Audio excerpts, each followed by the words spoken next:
Ontario Premier Doug Ford has a plan. He wants to partner with the United States on critical minerals. It's a bold move, especially considering the current political climate. The United States, under the recently re-elected Donald Trump, has been anything but friendly on trade. Ford, however, sees an opportunity. He's betting that the allure of critical minerals, those essential ingredients for future technologies and military might, will be enough to entice Trump. It's a high-stakes gamble, but one that Ford seems willing to take. Ford's proposal comes at a time of heightened tensions between the two North American neighbors. Trump, known for his protectionist policies, has slapped tariffs on Canadian goods in the past. He's even gone so far as to claim that the United States subsidizes Canada on trade and defense. Ford, for his part, has threatened retaliatory measures, including restricting electricity exports and imposing tariffs on American products. The critical minerals proposal, then, represents a potential olive branch, a way to bridge the divide and forge a mutually beneficial partnership. The question is, will Trump bite? Critical minerals are the building blocks of the 21st century. They're used in everything from smartphones and electric cars to fighter jets and missile defense systems. Without them, our technological progress grinds to a halt. And right now, there's a global scramble to secure these vital resources. China, in particular, has emerged as a dominant player in the critical minerals market. They control a significant portion of the world's supply, and they're not afraid to use that leverage to their advantage. The United States, heavily reliant on China for many critical minerals, is starting to feel vulnerable. They recognize the need to diversify their supply chains and reduce their dependence on a potential adversary. This is where Ford's proposal comes in. Ontario, he argues, has vast reserves of critical minerals just waiting to be tapped. By partnering with Canada, the United States can secure a reliable and friendly source of these essential resources. It's a win-win situation, or so Ford hopes. Ford's critical minerals proposal is just one piece of a larger strategy. He calls it Fortress AmCon, and it's his vision for a more integrated and self-reliant North America. The idea is to leverage the combined strengths of Canada and the United States to create an economic and military powerhouse. Previous attempts to foster this collaboration have included offers of Ontario's electricity and firefighting resources to California. The underlying message is clear: we're stronger together than we are apart. The Fortress AmCan strategy is partly a response to the growing uncertainty in the world today.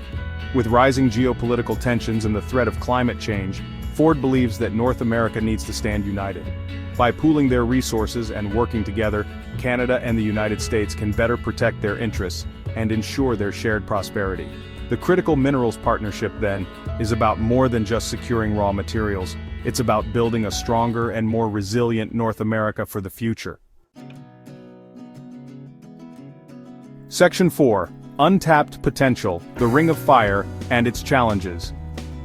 At the heart of Ford's critical minerals proposal lies a remote and mineral-rich region in northern Ontario known as the Ring of Fire. This geological treasure trove is said to contain vast deposits of chromite, nickel, copper, and other valuable minerals, including those deemed critical for future technologies.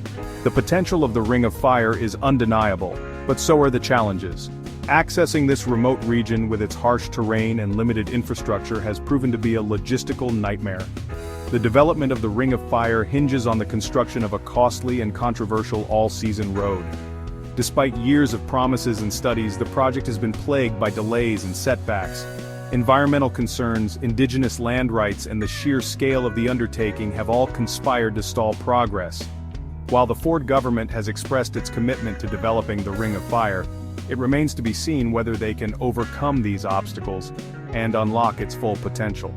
The success of Ford's critical minerals partnership with the U.S. may very well depend on it.